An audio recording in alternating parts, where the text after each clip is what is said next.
it's a time of changes. Now is the time to move on. This is the time for solutions. Feel the motion. Be new is born. Me and me, none of you. No one connected to you. Me and me, none of you. Be new will do it for you. This is the time for solutions. Be new is for you. Seguimos en esta sexta edición del BNEW, la Barcelona New Economy Week, desde el D-Factory Barcelona, el punto central del Distrito 4.0, que aspira a ser también un referente mundial precisamente en la industria 4.0. De momento ya van más de 40 empresas que participan de este gran ecosistema y todo liderado por el Consorci de la Zona Franca de Barcelona. Seguimos hablando de salud en este plató del B-Health y ahora vamos a centrarnos en cómo mejorar la experiencia final del paciente. Cómo hacerlo a través del uso de la tecnología, de la IA, del blockchain, y como todo tiene fortalezas, pero también debilidades. Aplicar esta nueva tecnología también puede tener un reto, por ejemplo, en clave de ciberseguridad. Vamos a aprender un poco más de la mano de Frederic Llurdax, CEO y fundador de Llamalítica. Buenos días y muchas gracias por acompañarnos. Para situarnos, Llamalítica es una startup, ¿no?, de generación de inteligencia artificial que precisamente lo que ayuda a los médicos es aligerar esta burocracia que a veces se pasa más rato delante del ordenador que delante del paciente, ¿no? Frederic Llurdax también fue cofundador de Doctoralia, una web que ha triunfado y que también funciona perfectamente. Muchas gracias por acompañarnos y también a los speakers que ahora presentará. Un placer. Muchísimas gracias por esta introducción. Bueno, es un placer estar aquí porque, bueno, hay muchos temas, ¿no? Yo creo que estamos aquí precisamente porque el mundo ha cambiado.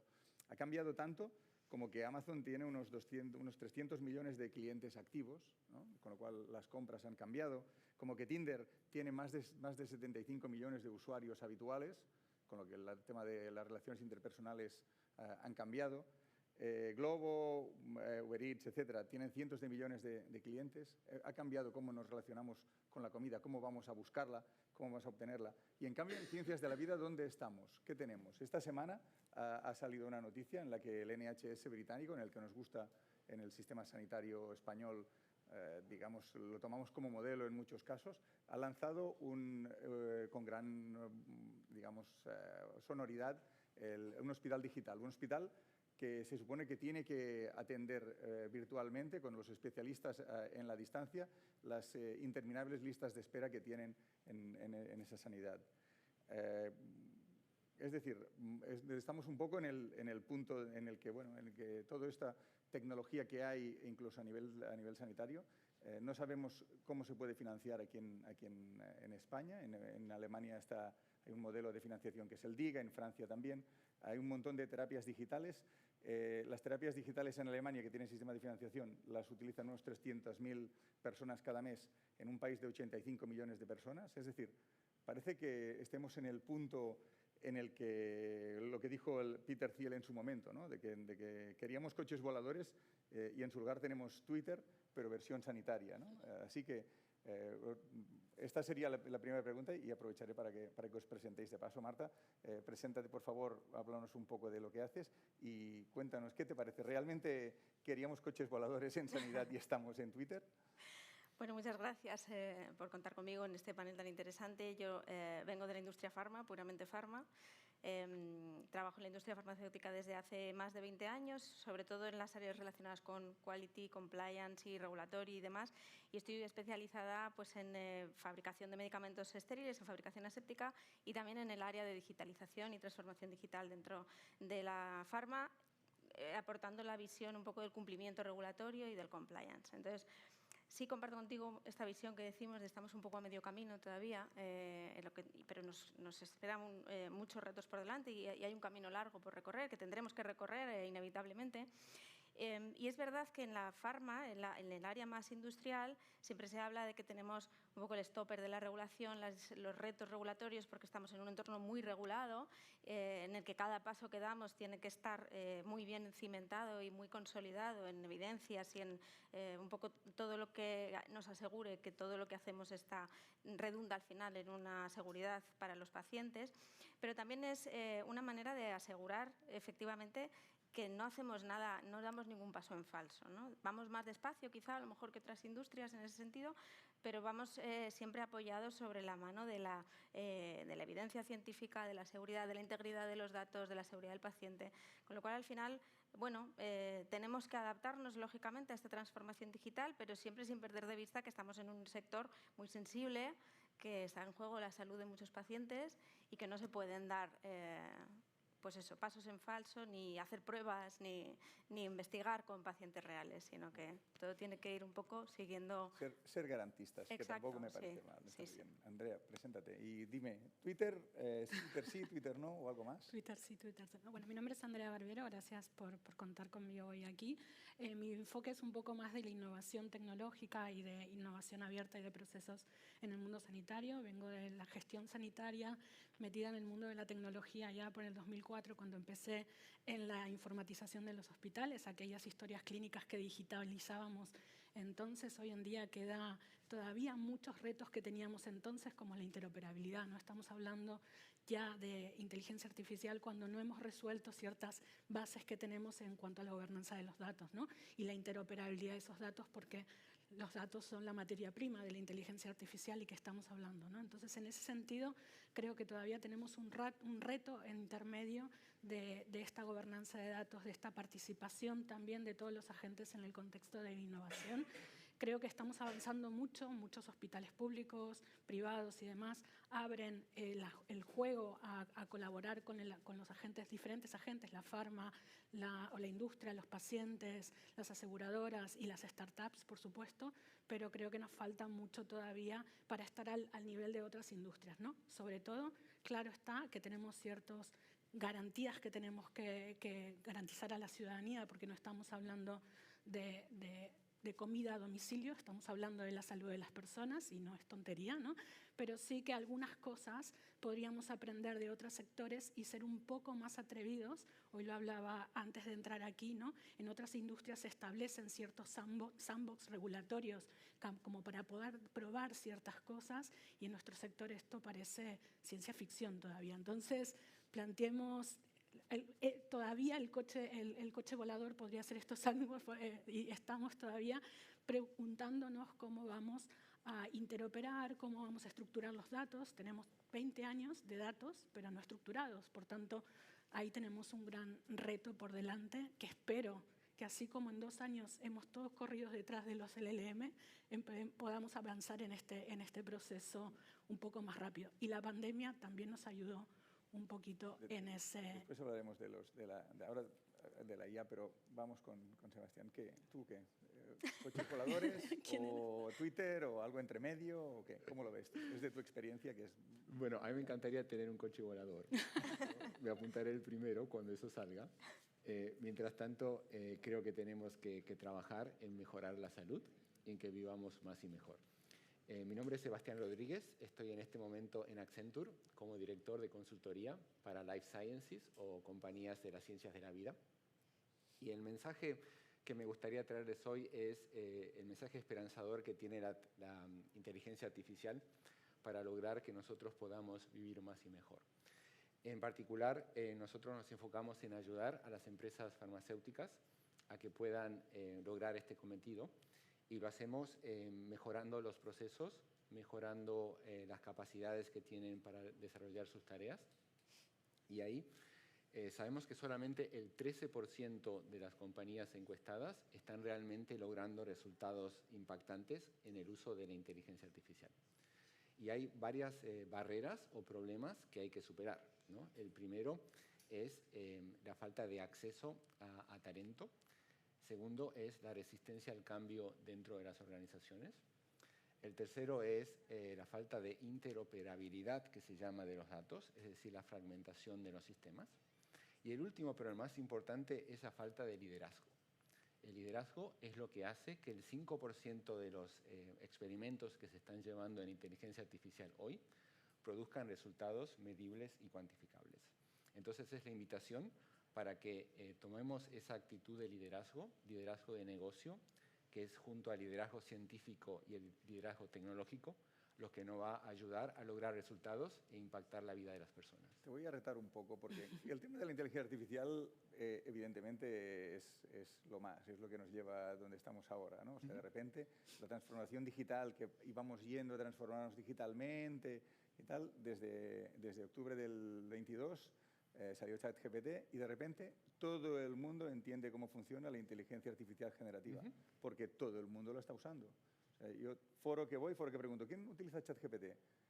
Nadie o casi nadie no lo está utilizando en entornos profesionales sanitarios, ¿vale? Entonces, la pregunta es, yo creo que es más que obvia. ¿Creéis, y empezaré por ti porque eres el que lo ha sacado, pero creéis que realmente no se está utilizando los trabajadores, los profesionales de la sanidad en farma, en asistencia, en administración, en aseguradoras públicas o privadas, no están utilizando realmente la inteligencia artificial?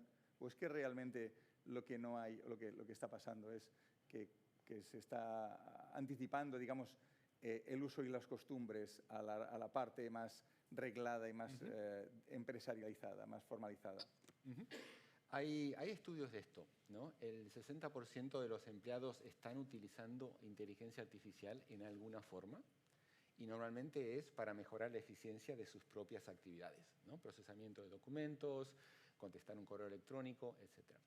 Lo que no hemos logrado aún a nivel de compañías farmacéuticas y consultoras es lograr escalar, es decir, utilizar casos de uso exitosos e implementarlos a nivel de múltiples procesos o múltiples entidades a nivel global que tengan realmente un impacto significativo en la reducción del tiempo de disponibilidad de los medicamentos a los pacientes, ¿no? Hay ahora mismo algunos temas esperanzadores. Por ejemplo, hay 50 medicinas que hoy se están desarrollando que no se pudo, o que se pudo identificar el target, que se llama, de la molécula, gracias a inteligencia artificial, y eso no se hubiera podido hacer sin la inteligencia artificial porque eran moléculas que se estimaban que no sería posible. Entonces, sí que hay casos esperanzadores.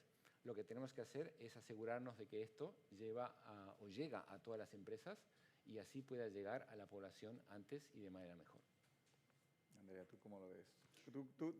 ¿Tú no crees que la interoperabilidad, que es el problema que tú enunciabas como más grande, se acaba con la IA, tal como funciona? Y por eso muchísima gente que ya lo está utilizando, y lo que le falta es que las empresas les ha pillado un poco el paso cambiado. Seguramente espero que sea una solución, porque venimos arrastrando este problema hace 20 años. Espero que esta sea la solución, ¿no? Sí que creo que en el contexto del entorno más privado se encuentran casos de uso, grupos hospitalarios y demás, que empiezan a utilizar la inteligencia artificial en la consulta. Yo hace muy poco tuve una situación personal y en propio Quirón ya se está utilizando el LLM en la consulta para poder optimizar esa consulta. El entorno público también se está utilizando y escalando varios proyectos en el uso con el grupo de Kairos, que es un grupo que está analizando los procesos dentro de la atención primaria, desplegando pilotos o proyectos utilizando diferentes tecnologías Me consta. de diferentes tecnologías para ver cómo esto se puede regular o entender cómo funciona y se puede escalar, ¿no? Por tanto, creo que estamos en un momento que como decías tú, hace 3 años todos aprendimos a utilizar el LM y la consulta también se están utilizando. Tal vez no de manera tan formal como empiezan este último año a encontrarse más pilotos, pero de manera más informal los profesionales ya lo empiezan a utilizar, ¿no? Estructuran sus informes o correos que tienen que realizar, lo empiezan a compartir. Pero todavía creo que nos falta y espero que esto sea como la varita mágica que nos resuelva el gran reto que teníamos de la estructuración de los datos y la gobernanza de esos datos. Luego tenemos otros temas que podemos hablar en relación a los temas regulatorios en la historia, digamos, en la inteligencia artificial, pero que eso también está bastante abordado, o Europa intenta abordarlo, ¿no? Marta, ¿cómo lo ves? A nivel de empresa, tú ya eres empresa, eres Leti, gran empresa nacional de la agroecología principalmente. Bueno, más allá de lo que comentaban del uso que las personas, que los empleados de la compañía hacemos para agilizar, para agilizar nuestras tareas en el día a día, que eso, bueno, yo creo que entra un poco también dentro del área personal. Pero sí, en las compañías farmacéuticas se está evolucionando y se está avanzando hacia el uso de herramientas de inteligencia artificial a distintos niveles, tanto en la parte previa a la comercialización, ya ni más en desarrollo de nuevas moléculas, y en la parte de regulatoria, de aprobación de nuevos medicamentos y demás. Luego, en el área puramente industrial, hay compañías en España, sin ir más lejos, que llevan trabajando en este tema años y ahora ya están realmente incorporando herramientas de inteligencia artificial en sus procesos productivos para optimizar, para agilizar, para asegurar el rendimiento de los procesos de una manera mucho más eficiente. Herramientas, aplicaciones informáticas que utilizamos mucho en el día a día de las farmas, en algunos casos ya empiezan a incorporar herramientas de inteligencia artificial para gestión documental, por ejemplo, para gestión de investigaciones, de incidencias y demás. Pero claro, las empresas que ya están utilizando todo esto, sobre todo en la parte más industrial, es porque llevan trabajando en lo que estás comentando tú años. Es decir, el primer paso que hay que dar siempre es, como tú dices, gestionar los datos, organizar los datos, interconectar todos los sistemas, digitalizar, simplemente digitalizar algunas operaciones y automatizar. Entonces, hay empresas que ya han avanzado en esa línea desde hace años y ahora están o ya llevan unos años en el área, o sea, incorporando inteligencia artificial. Otras están todavía trabajando con papel en muchos casos. Entonces, empiezan mucho más tarde y entonces tienen que recorrer mucho más camino que otras, pero sí se está implementando en distintos casos de uso con las restricciones que marca la regulación. Yo siento ser la petarda de la regulación. No, la regulación está ahí. Claro, estamos en un marco... Exacto, yo quería hablar un poco también del tema regulatorio porque bueno, queramos o no, somos europeos, ¿no? Sí. Aunque a veces no aparezca.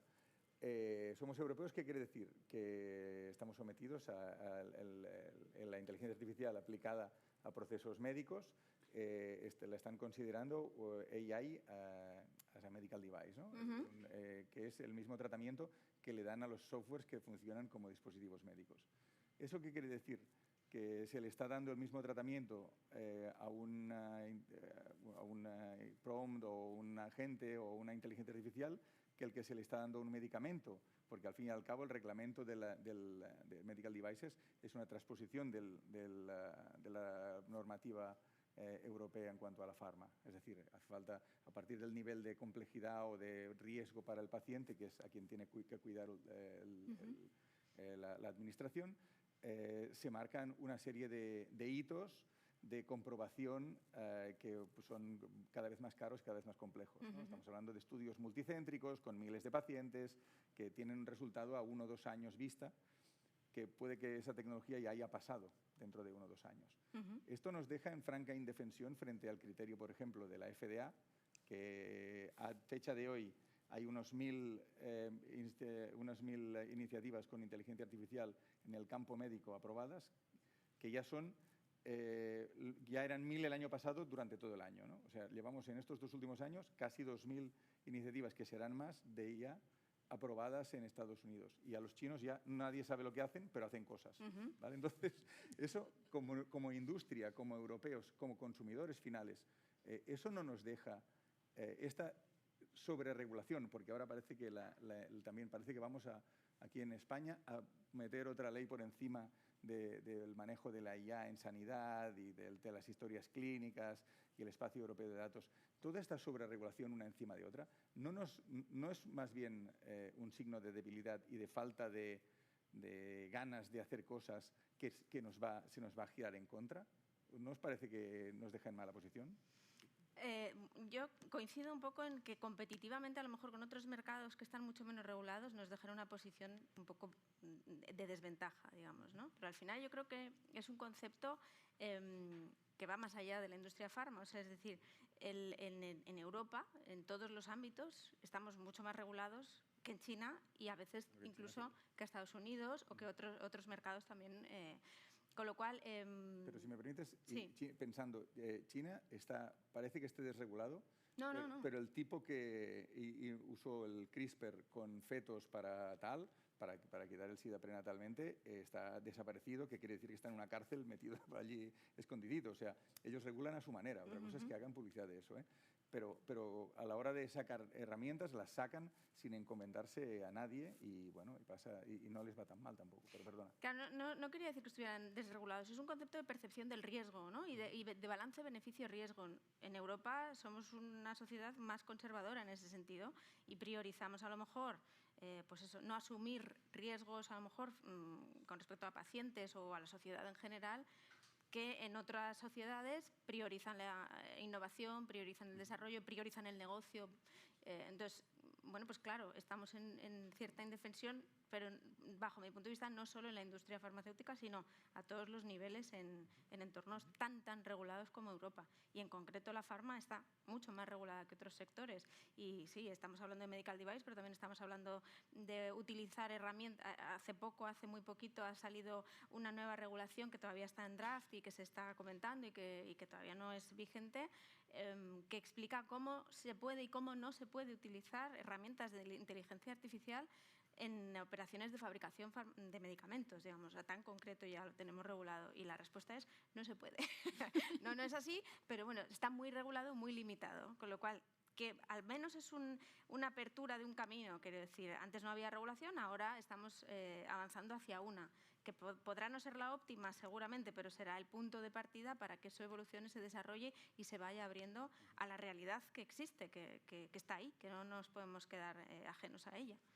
Entonces, cogiendo lo último que dices, Marta, el problema no creo que sea la regulación en sí, sino la falta de innovación regulatoria. En el sentido, si la regulación fuese tan rápido como el avance tecnológico, que sabemos que es muy difícil, pero justamente hace un momento estaba hablando con un grupo de abogados planteándole esta dicotomía, ¿no? ¿Cómo hacemos para que vosotros vayáis tan rápido como va la innovación? O al menos acercaros, ¿no? Entonces, por eso planteaba antes, ¿no? En otros sectores, como puede ser fintech y demás, se han creado estos espacios de sandbox regulatorios en donde es como una caja de arena en donde todo se puede probar y alguien está observando cómo funciona para después regular, pero regular sobre la práctica, no sobre lo que uno considera que puede pasar, ¿no? Por tanto, está claro de que estamos seguros de que estamos en Europa y nos gusta vivir en Europa, por algo estamos aquí, porque es garantista de algunos derechos sociales, sobre todo, pero también tenemos que pedir a la regulación que sea tan ágil o al menos intentarlo como la evolución tecnológica y de todos los sectores pueda estar, ¿no? Por tanto, ahí sí que creo que tenemos un gran reto en el sentido de cómo avanzamos en eso. Pero no quitaría esa regulación. Creo que la regulación tiene que estar, tiene que ser ágil, tiene que ser innovadora y ser garantista, pero sin parar la innovación. Es una ecuación dificilísima de encontrar, pero bueno, si estamos innovando, innovemos en esto también, ¿no? Ahí creo que es interesante el punto en cuanto a que lo estamos viendo de que, hombre, hay que innovar, hay que... Por un lado parece que queramos innovar mucho, pero luego parece que lo queramos dejar como está todo igual, ¿no? ¿Qué pasa? Que la realidad nos viene encima. También es de esta semana, creo que es la Organización Médica Colegial haciendo una reunión con el caso que se están encontrando los médicos, que es que le viene el paciente, mire, he pillado las analíticas y los estudios, la información que tengo, y ChatGPT me dice que estas son las alternativas diagnósticas. ¿Qué vamos a hacer? ¿Vale? O sea, es lo del poner en manos del paciente la capacidad de decisión, la ha puesto la inteligencia artificial de uso personal, que, por cierto, gobiernan unos señores que están a 6.000 kilómetros y que pasado mañana puede decir un señor rubio que hay allí que diga, les corto la inteligencia artificial a Europa y aquí nos quedamos en blanco a media verdad. Pero sin ir más lejos, esto nos pasó hace pocos años con Google. ¿Te acuerdas cuando hablábamos de doctor Google, ¿no? Sí. Ahora estamos hablando de doctor ChatGPT y mañana hablaremos de doctor, no sé cómo se llamará, ¿no? No sabemos cómo se llamará, pero la dinámica se repite, ¿no? Entonces, ¿cómo hacemos para que podamos estar preparados para que cualquier evolución o innovación que nos presente el futuro, estar preparados para, hoy lo comentábamos antes, tener las mejores preguntas, no sé si las respuestas, pero hacernos las mejores preguntas de cómo nivelamos esa innovación con esa regulación o esas garantías de los derechos, ¿no? Y tú, Sebastián, que has estado en empresa americana, startup, antes de tu accenturismo de ahora, y has visto desde la parte regulatoria desde Estados Unidos, igual que... ¿Y cómo veían desde allí la parte regulatoria de aquí, ¿no? O sea, ¿cómo iba la operación? Porque al fin y al cabo estamos hablando de IA, pero todo esto se puede extender a cualquier tipo de herramienta digital que se utilice en contacto con los pacientes. ¿Se ve desde el otro lado del Atlántico, se ve igual de mal que lo vemos desde aquí algunos? No creo que se vea mal. Creo que el tema de cómo enfrentamos la regulación es un tema también de liderazgo, ¿no? En el sentido de que cuando uno logra diseñar sus soluciones e implementarlas de manera de que sean compliant, ¿no? Que sigan los aspectos regulatorios, es una solución que se podrá escalar a nivel global. Entonces, lo que las empresas con mayor visión y ética realizan es toman el marco regulatorio más exigente y ponen su producto o su desarrollo a prueba de ese marco jurídico más exigente, ¿no? Hay un elemento también ahí que debemos utilizar, que es la capacidad de influenciar y asesorar y guiar el aspecto regulatorio, ¿no? Los gobiernos en general y entidades regulatorias, sobre todo en la FDA, están abiertas a consulta y a la participación en y la influencia en el tema regulatorio, porque los mayores avances están sin duda en el sector privado, ¿no? Entonces ahí veo una oportunidad. Y por último también no solo el aspecto regulatorio, sino el aspecto ético que viene en el desarrollo de los modelos de inteligencia artificial generativa, ¿no? Digamos que las compañías con altos niveles éticos están igual o más alto nivel que la regulación en sí, que otra vez viene el tema del liderazgo, ¿no? Entonces, lo que a mí me gustaría sugerir son estas tres dimensiones, ¿no? La primera es diseñar nuestras soluciones desde el principio, teniendo en cuenta los elementos regulatorios más exigentes. Segundo, el influenciar en la medida de lo posible el aspecto regulatorio con datos, con resultados, con contenidos que hayan sido propios de resultados de la experimentación de las compañías. Y el tercero es el aspecto ético, que normalmente va al mismo tiempo de la regulación. Nos puede demorar un poquito al principio, quizás sí, ¿no? Sin duda. ¿Requiere más recursos? También. Pero al final, una solución que tenga estos tres checks será seguramente muy robusta y será muy fácil de escalar o menos difícil de lo que es ahora. Es robusta, no, estoy de acuerdo en que sobre el papel es perfecto el planteamiento, pero después está la otra parte, ¿no? La parte de adquisición de usuarios, de cómo se entra, visto económicamente, cómo entras al mercado, visto a nivel de usuarios, ¿no? Es decir, ¿cómo voy a hacer que esto se use, ¿no? Y lo digo desde una experiencia de mi vida profesional, de haber fundado lo de Doctoralia, que al final el éxito es que no es que la información, no diésemos información diferente de la que ya existía, sino lo que le dábamos era más fácil de obtener para el usuario, ¿no? Y el valor, al final el valor último que tienes para tener usuarios es que les estés aportando una utilidad o no.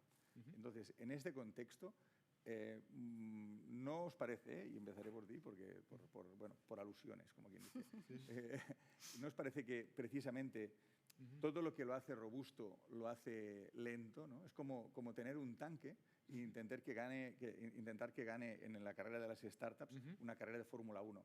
Bueno, que más que de Fórmula 1 quizás sería el Rally París-Dakar, pero que ahí tiene que haber una velocidad, ¿no? Entonces, una cosa se da bofetadas con la otra, ¿no? Entonces, el primero que llega, en el mundo de las startups, el primero que llega normalmente se la queda. Entonces, si vas a montar un servicio novedoso, ser demasiado compliant te va a frenar el arranque. ¿Estamos de acuerdo? ¿No estamos de acuerdo?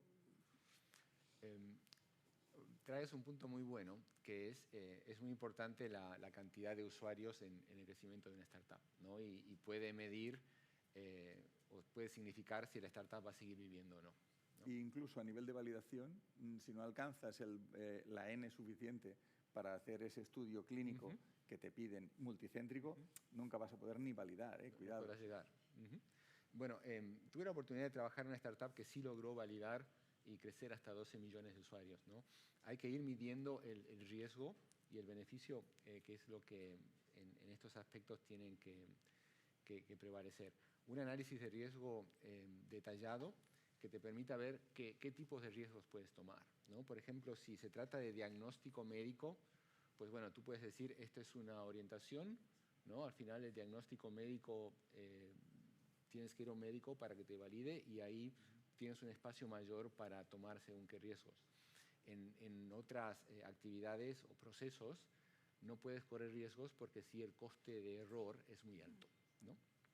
Entonces no creo tener la solución definitiva, Frederic, pero al final es ir mirando riesgos y es dependiente del tema en cuestión que la solución de inteligencia artificial o la aplicación esté tratando. Okay. Andrea, ¿tú cómo lo ves? Yo me voy a ceñir más a lo que comentabas de incorporar usuarios, ¿no? En ese sentido, si algo tengo como que invocar es creemos soluciones a problemas reales, no creemos problemas nuevos. Saca el COVID, sí. Entonces, al final tenemos un montón de aplicaciones, un montón de soluciones tratando de resolver problemas que nadie dijo que tenía, ¿no?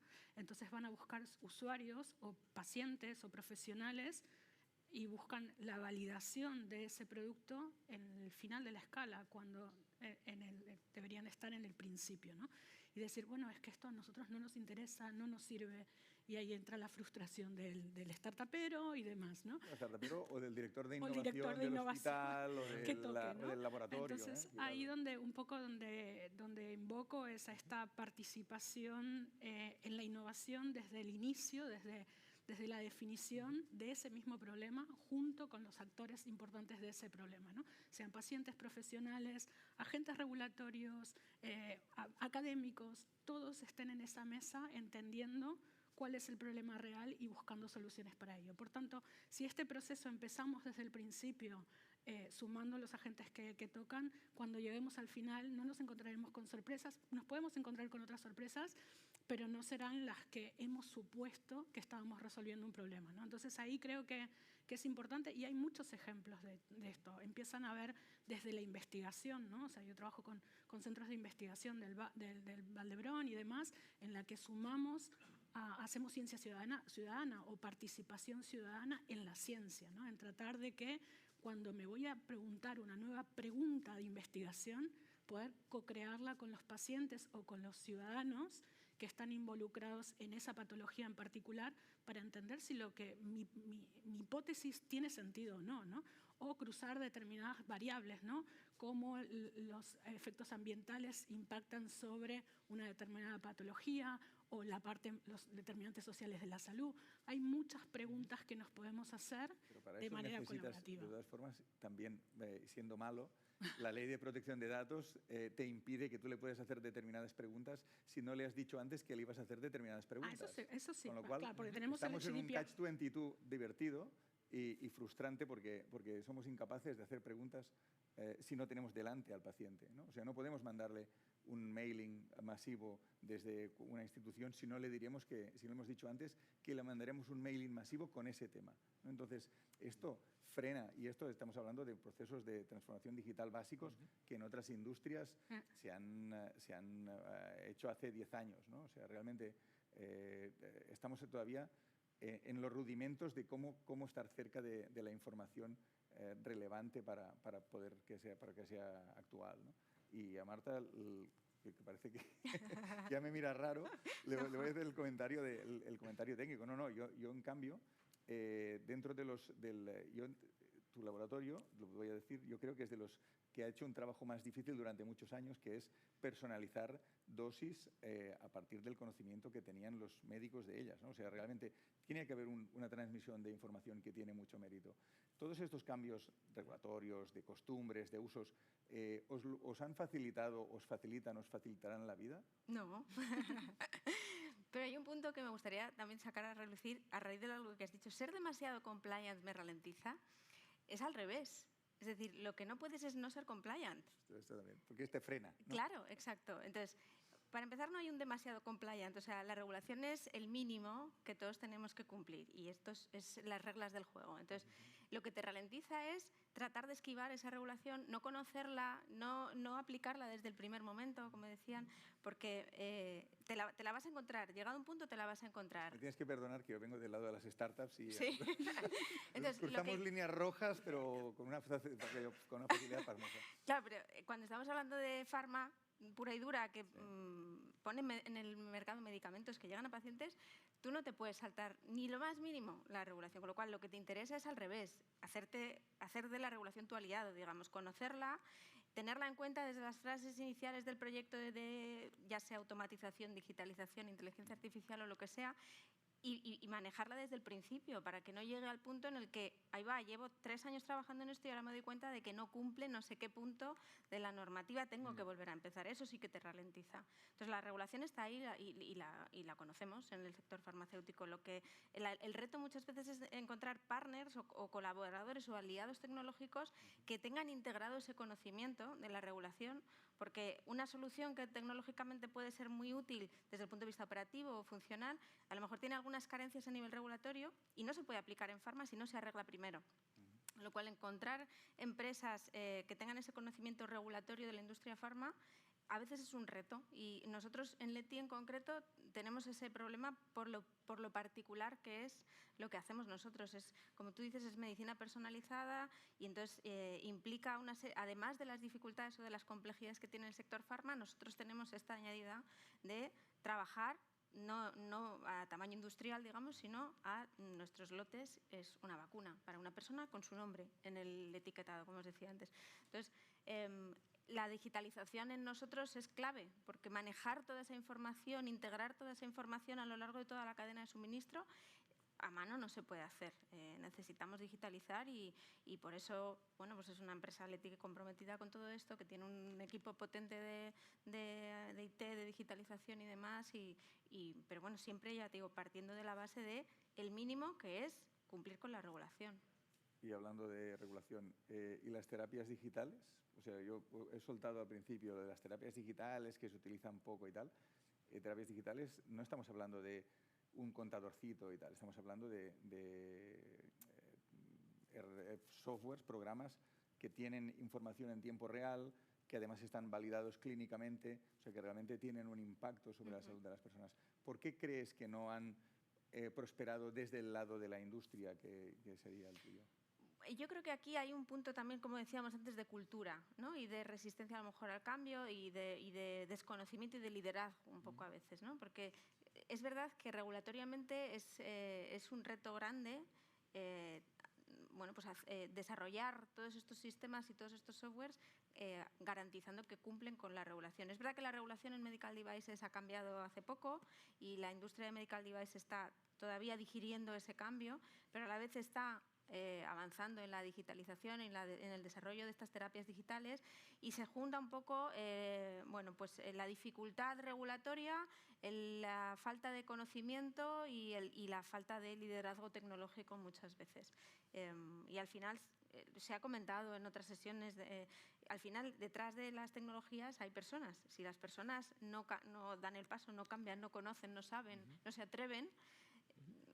Muy sutilmente él dice liderazgo, que es decir, que alguien lo haga, ¿no? Que alguien lo haga, que alguien se comprometa, pero al final el que se tiene que comprometer es el líder, digamos, y el que firma, ¿no? Exacto. Claro. Es el que puede ir a la cárcel y dice, yo no me la juego y total, para lo que me queda para jubilarme, ¿no?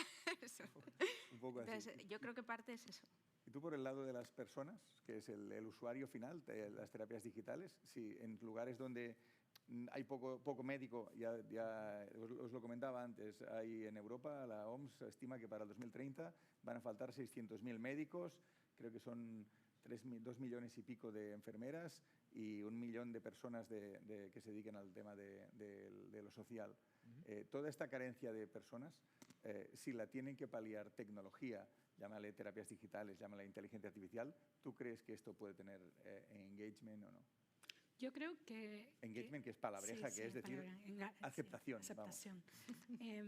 Depende con qué sombrero nos pongamos, más 40 o menos 40, ¿no? O sea, claro, o sea, al final todas las nuevas generaciones, estamos pensando nosotros por nuevas generaciones, que ya vienen, que son nativos digitales, ¿no? O sea, no conciben un sistema sanitario en que no puedan hacer 4 clics, ¿no? O sea, que es lo que hacen con todos los otros sectores, ¿no? Por tanto, depende de dónde nos paremos. Obviamente para nosotros es todo un reto porque nacimos analógicos y fuimos creciendo a digitales, ¿no? Somos inmigrantes digitales. Exacto. Pero si hablamos de gente joven y demás, busca este tipo de servicios rápidamente. Y no solamente ellos, nosotros desde la pandemia esta parte, ¿quién tiene ganas de ir a un médico presencial? O sea, muy pocos. Te sorprenderías, ¿eh? Bueno, pero en general, ha subido la tasa de utilización de los médicos, la presencialidad, ¿eh? Ha subido.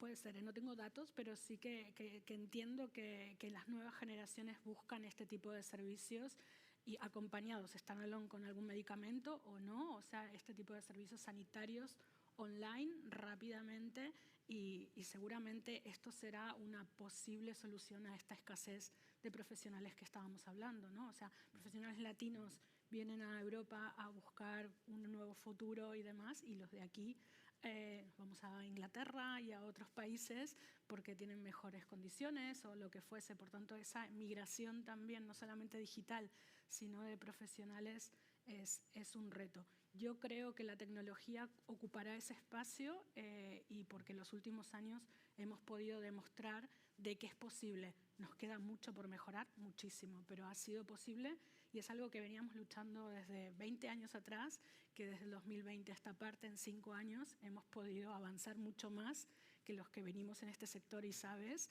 Veníamos remando difícil. Remando en dulce de leche. Muy argentina expresión y muy gráfica. Difícil como para que esto pudiese estar donde hoy estamos. O sea, yo celebro que estemos donde estamos y estoy segura que nos quedan muchos retos, pero ahí vamos. Sebastián, por la parte que te toca, la que quieras, ¿eh? O sea, ¿te toca por el lado de la startup exitosa americana o por el lado de la farma europea o por el lado de la consultora internacional? Las terapias digitales, tecnología para dar más y mejor servicio, que es lo que quiere la ciudadanía en última instancia. ¿Sí? ¿No? ¿Depende? Sí, definitivamente, ¿no? Creo que, como dice Andrea, somos muy afortunados de vivir en la época que nos tocó vivir. Y a la vez tenemos una responsabilidad de ayudar a las personas a vivir más y mejor, ¿no? Nuestros hijos podrían vivir 120 años.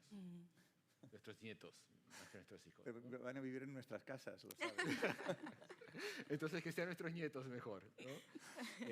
Entonces, la tecnología puede habilitar eso, ¿no? 120 años de esperanza de vida a través de la medicina personalizada, a través de un cuidado mejor.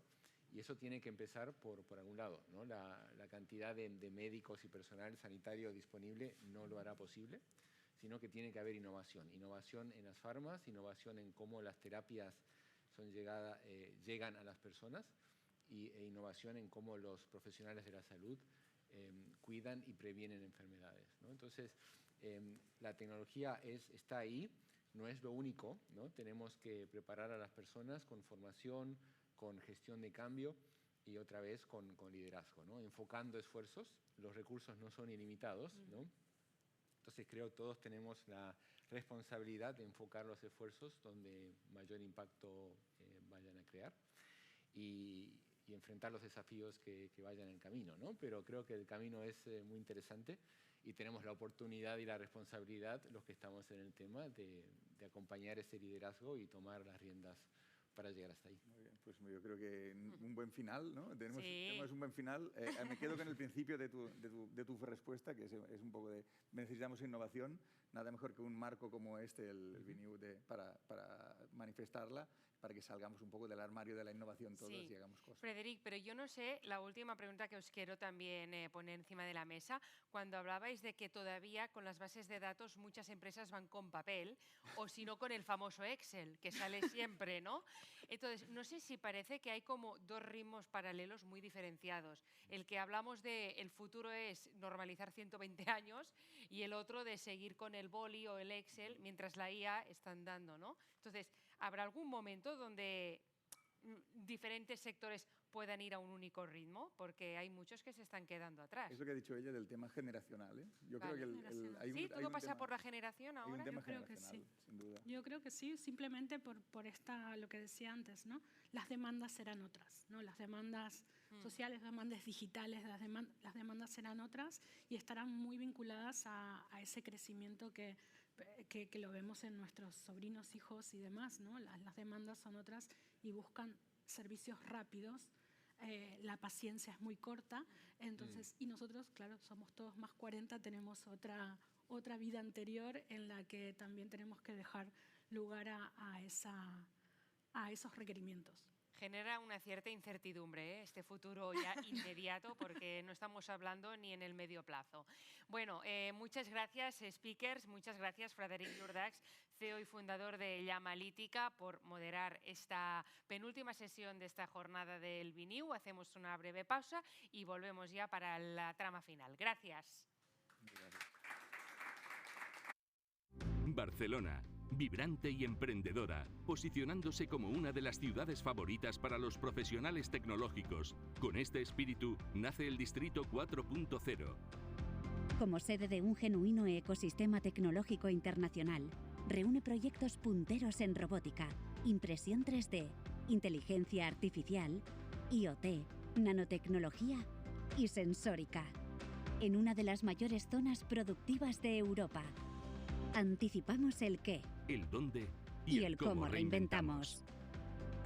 Consorci de la Zona Franca de Barcelona.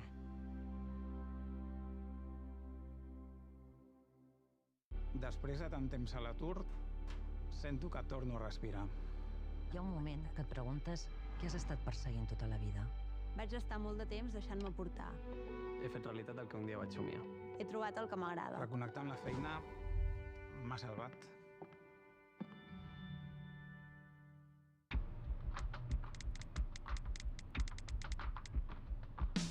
Mirant la teva llum, sentint la teva olor, conèixer els secrets guardats als teus racons, sense anar més lluny,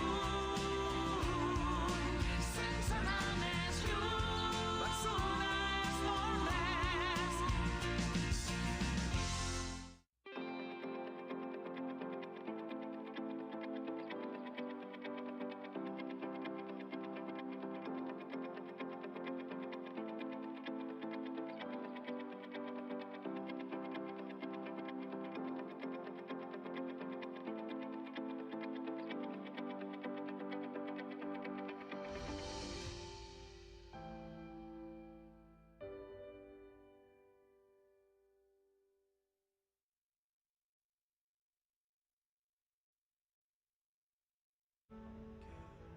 Maite, et necessito. És per la nova línia de producció. Ha sorgit una oportunitat, però no ens entra en el pressupost. Te n'envio els detalls i mirem com es pot finançar, d'acord? El millor de tenir algú a prop és que t'escolta. A CaixaBank Empreses estem a prop per acompanyar-te i portar la teva empresa on vulguis. CaixaBank, tu i jo, nosaltres. Informa't a caixabank.cat. Estamos muy bien, pero tenemos que invertir para asegurar el futuro de la compañía y de nuestra gente. Tú eres la CEO, hermanita, tú decides. Perdonad, que vamos a ir a tomar algo ahora, que es mi cumpleaños. 55 palos ya. Felicidades. Ahora bajamos, ¿vale? Por cierto, Javier. Dime. Gracias. Nos has ayudado a tomar una decisión muy importante. Hay razones que mueven más que el dinero, las personas. Por eso en Ibercaja reinvertimos el 100% de nuestros beneficios en la sociedad. Ibercaja, nos mueves tú. Perquè vols música, concerts, teatre. Perquè vols sentir, vibrar, riure. Perquè vols viure la cultura, La Vanguardia.